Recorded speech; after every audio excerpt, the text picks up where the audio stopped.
So one of the things about this anthology that was different was we invited people to the contributors are all poets, but we invited them to either contribute poems or essays or hybrid forms, because it was an anthology about Gloria Anzaldúa, and she did hybrid forms, and so that was really great. So my piece was a hybrid piece, and very much about that experience of going down to the valley and connecting to that.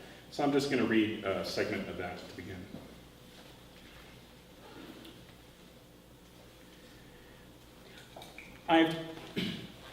I've come to respect Gloria Anzaldúa's work as being deeply informed by her own experience of exile. And because of this, I've experienced her work as a sort of spiritual and intellectual anti-venom to banality and simplified identity. A simplified identity that is false, does not serve anyone, and is dangerous. On Anzaldúa as an exile, I mean the ways in which her work articulates a love of and longing for a home that resided inside of her. I mean to acknowledge her as a writer who spent much of her life away from the places she first called home. As a writer who spent most of my life living away from the places where I grew up, I feel that intimately. I believe the land resides inside of us, and that, as Pablo Neruda wrote, if it dies in your blood, you die out. Perhaps my own thoughts are influenced by my own renewed sense of homeland. I recently had the opportunity to return to the Rio Grande Valley for readings. When my responsibilities were over, I spent a few extra days driving around the valley. My parents, who came from Cuba in the early 1960s, settled in South Texas, so I relished the chance to find and visit the houses my family, my parents, and grandparents lived in, just a few miles away from Hargel, the town Gloria Anzaldúa grew up in, and the town where she's buried. Something about that pilgrimage through the small valley towns of Weslaco, Mercedes, and Raymondville reinforced in me a deep sense of place. It began when I stepped out of the air-conditioned Brownsville airport and felt the air envelop me. That warm, humid air of the valley, right after a rainstorm. And then in that moist air, I heard a sound I hadn't heard in years. The sharp call of a bird I instantly recognized, even if I didn't remember its name. I went kind of nuts at that moment.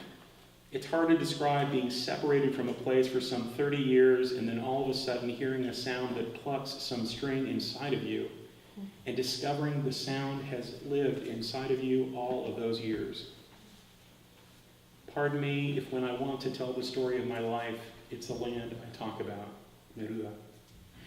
Every place has its names, incantations of every place, first encounter of memory, sound of memory, the color of sky, the voice in the trees, urraca, sound that lives in every tree, urraca, black call and sable palm, cleaves through moist air, communicating itself with every piercing cry.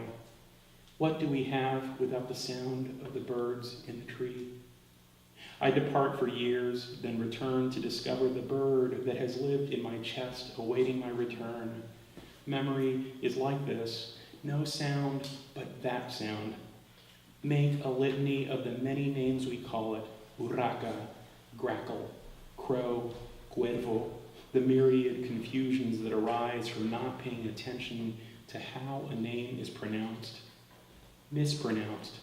The bearer goes on, screaming her name from tree to tree. My time in the valley had a planned itinerary, and the last item was a visit to Anzaldúa's grave.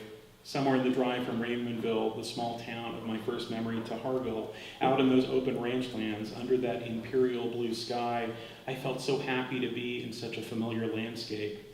I believe that Anzaldúa's work is inseparable from that land, that it sprang forth from that particular place on the planet to inform a sense of deep belonging. Her work wrestles with a given language, one that unifies without a true sense of diversity, and she pushes against this false unifying to insist on a permeable language that would include all the forms that reside in a place, what comes and goes across borders. When the border is invoked in the American imagination, I should preface this by saying I've lived out east for a long time. When the border is invoked in the American imagination, the images are simplified to a John Wayne and saguaro cactus shorthand that cheats one of the most ecologically diverse zones on the hemisphere. It's in the simplification of flora and fauna that one sees the dominant worldviews of us and them. Experiencing the ecological diversity of the subtropical valley, from chaparral to coastal shores, from Great Plains to Chihuahuan Desert, one experiences the terrestrial roots of Anzaldua's brilliant framework for identity, one that insists on a specificity of myriad truths. This is the teaching of valuing the place you find yourself, because in Anzaldua's case, we have a writer whose sense of place was also informed by a sense of exile from homeland. An exiled view that allows one not only a deep appreciation for the lost or the missed sense of tierra, but an acute appreciation for the beauty of what is right where you are. What I love about Anzaldua's work is its deep sense of integrity and a recognition of the uselessness of easy answers or simple identities. In Anzaldua, we have a writer who pushes us to those uneasy places of solidarity, not liquidarity of the, yay, we're all just the same, but the solidarity of, even through our differences, we can find some deep places of resonance and shared connection. I remember when I came across Anzaldua's lines, to survive the borderlands, you must live sin fronteras, be a crossroads. I was mesmerized by this wisdom, to realize we are made up of so many borders we straddle, and that the straddling is its own means of common humanity.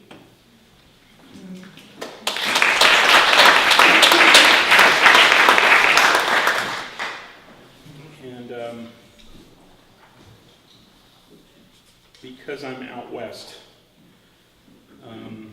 a poem set in this bioregion. This poem is titled, based on a family story. This poem is titled The Cuban and the Bear.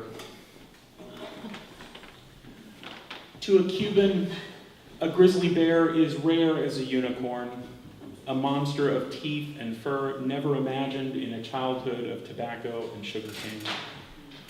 So when the Cuban found himself at Yosemite on the second week of a long camping trip with his wife and 3 children, and the park ranger smiled and warned, "Don't feed the bears," one syllable flickered like a fish in the stream of gibberish.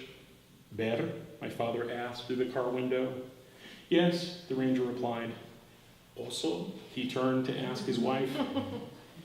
This is how the bear magically shortened our trip by 3 days, transporting us 150 miles in 1 day to San Jose, a place my father figured was far enough away from this creature who had made him bilingual enough to know that bear equaled oso equaled certain death.